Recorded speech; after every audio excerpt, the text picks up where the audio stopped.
Hi friends, welcome to ಮನಸ್ಸು creations YouTube channel. ನೋಡಿ, ಇವತ್ತು ಕ್ಯಾಬೇಜ್ ಇದೆ, ಫ್ರೆಶ್ ಆಗಿರೋದು. ಸೊ ಒಂದು ಕ್ಯಾಬೇಜ್ ಅಲ್ಲಿ ಇವಾಗ ನಾನು ಏನೇ ಡಿಶ್ ಕೊಡ್ತಾ ಇದ್ದೀನಿ ಅಂದ್ರೆ ನಿಮ್ಗೆ ಸೊ ಸ್ನಾಕ್ಸ್ ಐಟಮ್, ಈ ಕಿಟಿ ಪಾರ್ಟಿಗೆ ಮತ್ತೆ ಟೀ ಕಾಫಿ ಎಲ್ಲ ಕುಡಿಯೋವಾಗ ಸ್ನಾಕ್ಸ್ ತರ ಕ್ಯಾಬೇಜ್ ಪಕೋಡ ಹೇಗ್ ಮಾಡೋದು ಅಂತ ಹೇಳ್ಕೊಡ್ತೀನಿ. ಆನಿಯನ್ ಪಕೋಡ ಎಲ್ಲ ಮಾಡ್ತೀವಲ್ಲ ನಾವು ಯೂಶಲಿ. ಸೊ ಈಗ ಕ್ಯಾಬೇಜ್ ಅಲ್ಲಿ ಪಕೋಡ ಹೇಗ್ ಮಾಡೋದು ಅಂತ ನೋಡೋಣ. ಕ್ಯಾಬೇಜ್ ಹೆಲ್ತ್ ಕೂಡ ತುಂಬಾ ಒಳ್ಳೇದು, ಮತ್ತೆ ಮಕ್ಕಳಿಗೆಲ್ಲನೂ ಕೊಟ್ಟರೆ ತುಂಬಾ ಚೆನ್ನಾಗಿ ತಿಂತಾರೆ. ಮತ್ತೆ ಕಿಟಿ ಪಾರ್ಟಿಗೆಲ್ಲ ಹೋಗ್ತಿರಲ್ಲ, ಸೊ ಆ ಟೈಮಲ್ಲಿ ಕೂಡ ಕ್ಯಾಬೇಜ್ ಈ ತರ ಪಕೋಡ ಮಾಡ್ಕೊಂಡ್ರೆ ಸೈಡ್ ಡಿಶ್ ಆಗಿ ತುಂಬಾ ಚೆನ್ನಾಗಿರುತ್ತೆ. ಸೊ ಬನ್ನಿ ಈಗ ಹೇಗ್ ಮಾಡೋದು ಅಂತ ನೋಡೋಣ. ನೋಡಿ, ಇದು ಮೇಲೆ ಲೇಯರ್ ಏನಿರುತ್ತಲ್ಲ ಅದು ಫಸ್ಟ್ ತೆಕ್ಕೊಬಿಡಿ, ಡಸ್ಟ್ ಎಲ್ಲ ಇರುತ್ತಲ್ವಾ. ಸೊ ಅದು ವಾಶ್ ಮಾಡೋದು ಬೇಡ, ಅದನ್ನ ತೆಕ್ಕೊಬಿಟ್ರೆ ಬೆಟರು. ಸೊ ಹೀಗಿರುತ್ತಲ್ವಾ, ಸೊ ಇದನ್ನ ಸಣ್ಣ ಸಣ್ಣ ಪೀಸ್ ಆಗಿ ಮಾಡ್ಕೊಳ್ಳೋಣ. ತುಂಬಾ ಸಣ್ಣ ಬೇಡ. ಸೊ ಆನಿಯನ್ ಯಾವ ಮಟ್ಟಕ್ಕೆ ಕಟ್ ಮಾಡ್ಕೊತೀರಲ್ಲ ಪಕೋಡ ಮಾಡುವಾಗ, ಸೊ ಆ ತರ ಕಟ್ ಮಾಡ್ಕೊಳ್ಳೋಣ. ಕಟ್ ಮಾಡ್ಬಿಟ್ಟು ಆಮೇಲೆ ವಾಶ್ ಮಾಡ್ಕೊಳ್ಳೋಣ. ನೋಡಿ, ಈ ತರ ಉದ್ದುದ್ದಕ್ಕೆ ಕಟ್ ಮಾಡ್ಕೊಳ್ಳಿ.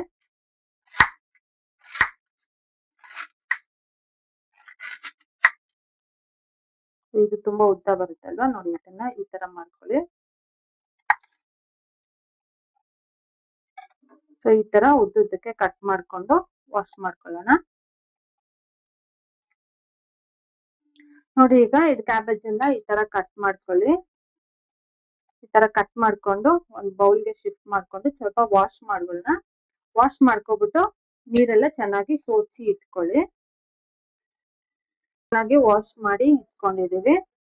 ಸೊ ಈಗ ಇದಕ್ಕೆ ಏನೇನ್ ಹಾಕ್ಬೇಕು ಅಂತಂದ್ರೆ, ಮೊದಲಿಗೆ ಶುಂಠಿ ಬೆಳ್ಳುಳ್ಳಿ ಪೇಸ್ಟ್ 1 ಸ್ಪೂನ್ ಹಾಕೊಳ್ಳೋಣ. ಇದು ತುಂಬಾ ಇಂಪಾರ್ಟೆಂಟ್, ಒಳ್ಳೆ ಫ್ಲೇವರ್ ಕೊಡುತ್ತೆ.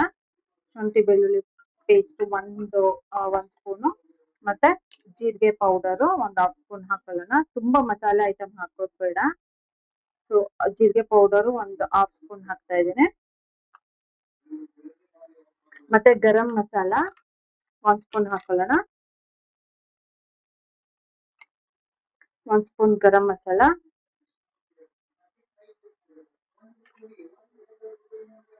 ಮತ್ತೆ ಚಿಲ್ಲಿ ಪೌಡರು 1 ಸ್ಪೂನು. ನೀವು ಖಾರ ನೋಡ್ಕೊಂಡು ಹಾಕೊಳ್ಳಿ. ಸ್ವಲ್ಪ ಖಾರ ಜಾಸ್ತಿ ಬೇಕು ಅಂದ್ರೆ 1.5 ಸ್ಪೂನ್ ಹಾಕೊಳ್ಳಿ, ಇಲ್ಲಾಂದ್ರೆ 1 ಸ್ಪೂನ್ ಸಾಕಾಗುತ್ತೆ. ಮತ್ತೆ ರುಚಿಗೆ ತಕ್ಕಷ್ಟು ಉಪ್ಪು ಹಾಕೊಳ್ಳೋಣ.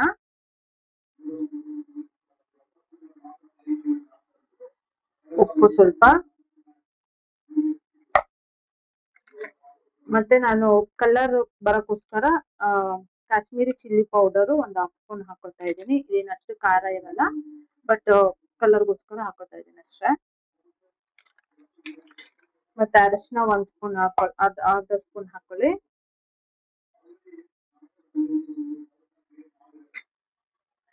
ಮತ್ತೆ ಸೋಂಪು ಕಾಳು, ಫ್ಲೇವರ್ಗೋಸ್ಕರ ಸೋಂಪು ಕಾಳು ಸ್ವಲ್ಪ ಹಾಕೋತಾ ಇದ್ದೀನಿ.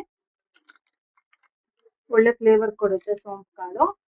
ಮತ್ತೆ ಇದಕ್ಕೆ ಕಾರ್ನ್ಫ್ಲೋರ್ ಇರುತ್ತಲ್ವಾ, ಸೊ ಕಾರ್ನ್ಫ್ಲೋರು 1 ಸ್ಪೂನ್ ಹಾಕೊಳ್ಳೋಣ. ಅದು ಏನ್ ಹಾಕ್ತಿವಲ್ಲ ಅದೆಲ್ಲ ಗಟ್ಟಿಯಾಗಿ ಹಿಡ್ಕೋಬೇಕು ಮಸಾಲೆ, ಸೊ ಹಾಗಾಗಿ ಕಾರ್ನ್ಫ್ಲೋರ್ 1 ಸ್ಪೂನ್ ಹಾಕೋತಾ ಇದ್ದೀನಿ. ಮತ್ತೆ ಅಕ್ಕಿ ಹಿಟ್ಟು ಹಾಕೋದ್ರಿಂದ ಸ್ವಲ್ಪ ಕ್ರಿಸ್ಪಿನೆಸ್ ಬರುತ್ತೆ. ಅಕ್ಕಿ ಹಿಟ್ಟು 1.5 ಸ್ಪೂನ್ ಹಾಕ್ತಾ ಇದ್ದೀನಿ. ಮತ್ತೆ ಕಡಲೆ ಹಿಟ್ಟು 1 ಸ್ಪೂನ್ ಹಾಕೊಳ್ಳೋಣ. ಕಡಲೆ ಹಿಟ್ಟು ಫುಲ್ ಆಗಿ 1 ಸ್ಪೂನ್ ಹಾಕೊಳ್ಳಿ. ಎಷ್ಟು ಸಾಕು ಇದಕ್ಕೆ. ಇದನ್ನ ಚೆನ್ನಾಗಿ ಡ್ರೈ ಆಗಿ ಫಸ್ಟ್ ಮಿಕ್ಸ್ ಮಾಡ್ಕೊಳ್ಳೋಣ. ಜಾಸ್ತಿ ನೀರ್ ಹಾಕಬಾರ್ದು ಇದಕ್ಕೆ. ಸೊ ಇದಕ್ಕೆ ಬೇಕಾದ್ರೆ ನೀವು ಚಿಕನ್ ಫ್ರೈ ಮಸಾಲ ಬರುತ್ತಲ್ವಾ, ಸೊ ಅದ್ ಹಾಕಿದ್ರೆ ತುಂಬಾ ಚೆನ್ನಾಗಿ ಫ್ಲೇವರ್ ಕೊಡುತ್ತೆ. ಅದೇ ಎಲ್ಲ ಹಾಗೇನೆ ಮಿಕ್ಸ್ ಮಾಡ್ಕೊಳ್ಳೋಣ. ಸ್ವಲ್ಪ ಡ್ರೈ ಆಗಿ ಉಪ್ಪು ಖಾರ ಎಲ್ಲ ಚೆನ್ನಾಗಿ ಹಿಡೀಲಿ. ಸೊ ನೋಡ್ಕೊಂಡು ಕಡಲೆ ಹಿಟ್ಟನ್ನ ಬೇಕಾದ್ರೆ ಇನ್ನು ಸ್ವಲ್ಪ ಹಾಕೋಬಹುದು. ಸೊ ಫಸ್ಟ್ ಈ ತರ ಡ್ರೈ ಆಗಿ ಕಲ್ಸ್ಕೊಳ್ಳಿ, ಜಾಸ್ತಿ ನೀರ್ ಹಾಕೋಬಾರ್ದು ಇದಕ್ಕೆ. ಸ್ವಲ್ಪನೂ ಇನ್ನು ನೀರ್ ಹಾಕಿಲ್ಲ, ಹಾಗೆ ಸ್ವಲ್ಪ ಎಲ್ಲ ಮಿಕ್ಸ್ ಮಾಡ್ಕೊಳ್ಳಿ, ಎಲ್ಲದಕ್ಕೂ ಮಿಕ್ಸ್ ಆಗ್ಬೇಕು.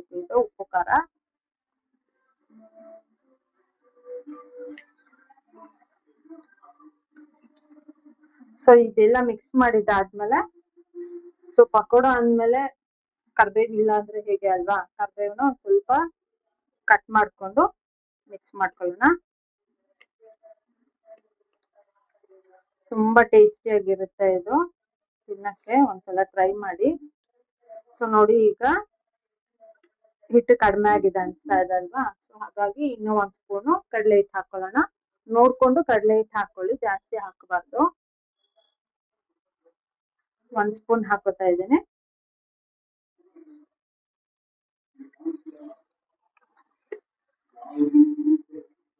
ಸೊ ಈಗ ಏನ್ ಮಾಡೋಣ ಅಂದ್ರೆ, ಸ್ವಲ್ಪ ನೀರು ಜಾಸ್ತಿ ಹಾಕಬಾರ್ದು, ಸ್ವಲ್ಪ ಈ ತರ ಕೈಗೆ ಹಾಕೊಂಡು ಹೀಗೆ ಮಾಡ್ಕೊಳ್ಳಿ, ಸಾಕಾಗುತ್ತೆ.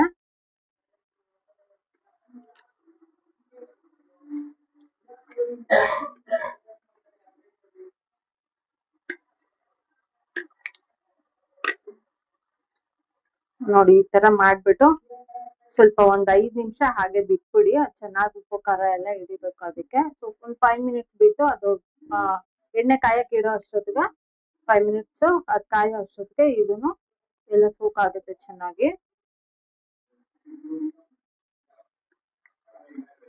ಸೊ ನೋಡಿ, ಸಾಕು ಇಷ್ಟು. ಸೊ ಈಗ ಇದನ್ನ ಹಾಗೆ ಒಂದು ಜೊತೆ ಮುಚ್ಚಿ ಇಟ್ಬಿಡೋಣ. ಸೊ ಎಣ್ಣೆ ಕಾಯಕ್ಕೆ ಇಡೋಣ, ಬನ್ನಿ. ನೋಡಿ, ಈಗ ಎಣ್ಣೆ ಕಾದಿದೆ. ಸೊ ಆದಷ್ಟು ಇದನ್ನ ಲೋ ಫ್ಲೇಮ್ ಇಲ್ಲಾಂದ್ರೆ ಮೀಡಿಯಂ ಫ್ಲೇಮ್ ಅಲ್ಲಿ ಇಟ್ಕೊಂಡು ಬೇಯಿಸ್ಕೊಳ್ಳಿ. ಇಲ್ಲಾಂದ್ರೆ ಸರಿಯಾಗಿ ಬೆಂದಿರಲ್ಲ. ಹೈ ಫ್ಲೇಮ್ ಅಲ್ಲಿ ಇಟ್ಟರೆ ಸೀದೋಗಂಗ್ ಆಗ್ಬಿಡುತ್ತೆ. ಸೊ ಈಗ ಇದನ್ನ ಯಾವ ತರ ಬಿಡೋಣ ಅಂತಂದ್ರೆ, ಈರುಳ್ಳಿ ಪಕೋಡ ಬಿಡ್ತಿರಲ್ಲ, ಸೊ ಅದೇ ಟೈಪ್ ಅಲ್ಲೇ ಬಿಡ್ಬೇಕು.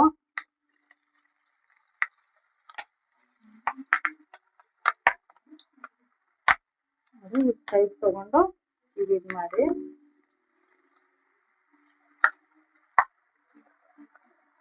ಸೊ ಅದು ಮುಳುಗೋ ಅಷ್ಟು ಹಾಕಿ.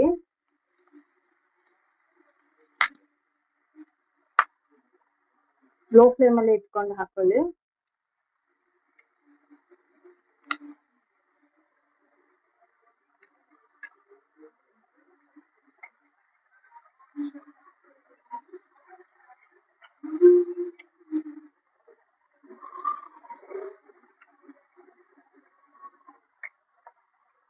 ಸೊ ಇದು ಚೆನ್ನಾಗಿ ಬೇಯಬೇಕು, ಗೋಲ್ಡನ್ ಬ್ರೌನ್ ಬರಲಿ, ಅಲ್ಲಿವರೆಗೂ ಬೇಯಿಸ್ಕೊಳ್ಳಿ. ನೋಡಿ, ಇದು ತಿರುಗಿಸ್ಕೊಳ್ಳೋಣ. ಒಂದು 3 ನಿಮಿಷ ಬೇಯಬೇಕು ಇದು. ಸೊ ನೋಡಿ, ಇವಾಗ ಎತ್ತಿದಾಗ ಗೊತ್ತಾಗುತ್ತೆ ಇನ್ನೂ ಬೇಯಬೇಕು ಅಂತ. ಕ್ರಿಸ್ಪಿ ಬರಬೇಕು, ಅದು ಗೊತ್ತಾಗುತ್ತೆ ಬೇಯ್ದ ಮೇಲೆ. ಅದು ಕ್ರಿಸ್ಪಿ ಥರ ಗೊತ್ತಾಗುತ್ತೆ ಅದು ನೀವು ಈ ಥರ ತಿರುಗಿಸ್ಕೊಡ್ತಾ ಇರುವಾಗ. ಸೊ ಆ ಟೈಮಲ್ಲಿ ತೆಕ್ಕೋಬೇಕು. ಸೊ ಇದನ್ನು ಬೇಯಬೇಕಾಗುತ್ತೆ, ಬೇಯಲಿ.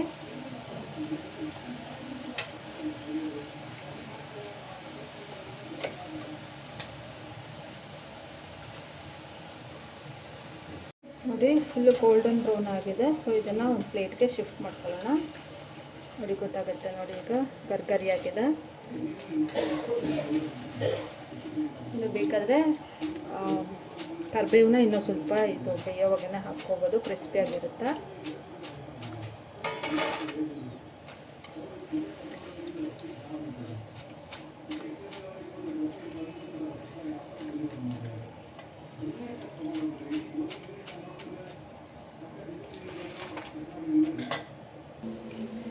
ನೋಡಿ, ಕ್ಯಾಬೇಜ್ ಪಕೋಡ ರೆಡಿಯಾಗಿದೆ. ಸೇಮ್ ಆನಿಯನ್ ಪಕೋಡ ಥರನೇ ಇದೆ, ತುಂಬ ಕ್ರಿಸ್ಪಿಯಾಗಿರುತ್ತೆ. ನೋಡಿ, ಒಂದು ತಿಂದು ತೋರಿಸ್ತೀನಿ ನಿಮಗೆ.